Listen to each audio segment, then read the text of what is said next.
2.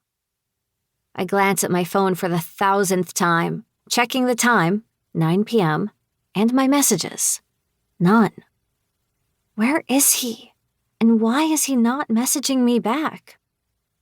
A sudden wave of nausea crashes over me and I splay a hand across my belly, inhaling sharply to breathe through it. Probably sick from the nasty stink of beer I'm now wearing. It may be 9 o'clock on a Saturday, but I wish I was in bed with a hot water bottle in my lap and my nose in a book. Even if that book was Moby Dick.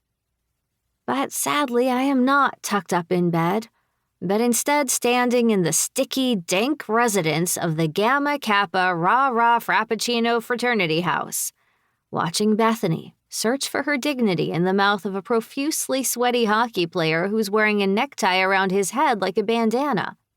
Meanwhile, Nora has been unceremoniously tossed over the shoulder of a particularly rowdy frat member and is currently being helicoptered in clumsy circles at the center of the dance floor, while she clutches at the hem of her skirt, making a valiant, yet unsuccessful, attempt not to flash the entire room.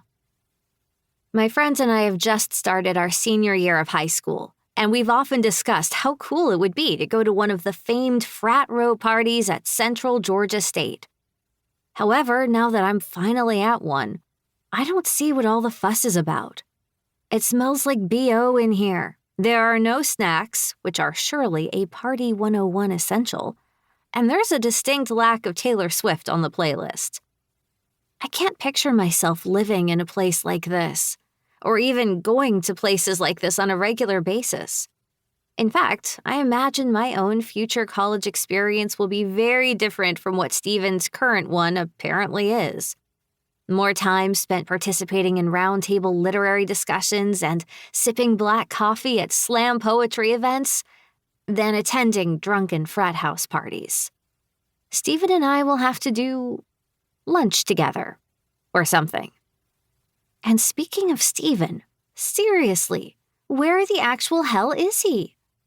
I can hardly surprise my boyfriend at college if he isn't here to surprise. My eyes rake across the room again, searching. Nada. If he's not here, then I'm seriously considering going home to cuddle with my cats because this party stinks. Literally. I open my phone and check my Uber app. This cool new ride-sharing thing everyone's using. Ouch. A cab home will cost me pretty much all of the tip money I saved this summer bussing tables. With a sigh, I begin moving through the throng of bodies, each step more squelchy than the last. Maybe before I resort to booking an Uber, I can look upstairs. As far as frat party etiquette goes, I'm not sure where this falls on the scale of acceptable, but if anyone questions me, I'll tell them my boyfriend lives here, which is true. The only weird part will be when I can't locate said boyfriend's room, because true as the boyfriend status is, he's been at college for over a month now, but has never actually invited me here. Which may be one of the reasons I agreed to this little surprise tonight. As I make my way across the crowded room, my eyes land on the only other person at the party who doesn't look like they're having the time of their life. He's standing at the bottom of the stairs, leaning against the railing in the most grumpy stance I've ever seen. He's maybe a year or two older than me, and his scowl does nothing to detract from his startling good looks. And I do mean startling. He's tall and broad-shouldered and square-jawed.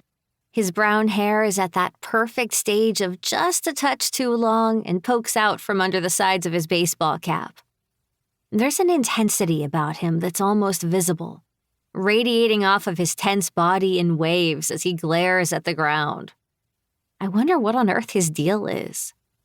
Girlfriend dumped him? He flunked a test?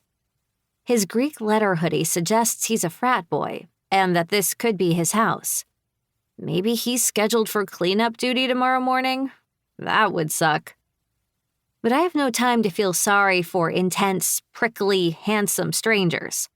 I need to go upstairs and look for Steven, and then, if I can't find him, my carriage, aka a blue Honda Accord driven by Viv, who's rated 4.8 stars.